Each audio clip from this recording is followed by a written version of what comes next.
ይችን ነበልባል ነብር ከየትም ብለሽ ይዘሻት ነኝ። ፈጠን ፈጠን ያሉ ልጆች አምጪ እንጂ እነዚህ ልጆች እዚህ ቤት ጥሮታ ሊወጡ ነው እንጂ። አንተ ብቻ ቶሎ ቶሎ ና።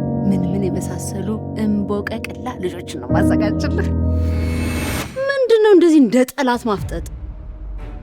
ዳይ ወደ ስራ እኮ ተረጋጋ። ምንድነው? ልጄን የማድንበት ገንዘብ ነው የምፈልግ። እሷ ደግሞ ድናለናለች።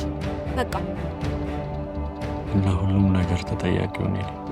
ድሀ አምላኩ ፊት ሲንበረከክ ነው የሚያምርበት። አልጸልይም አባቴ አልጸልይም። አባዬ ነቅቷል።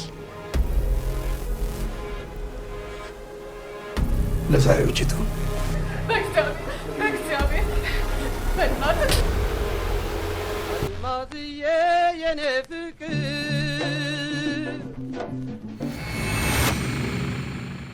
ተመስገን ጌታ ሆይ ተመስገን።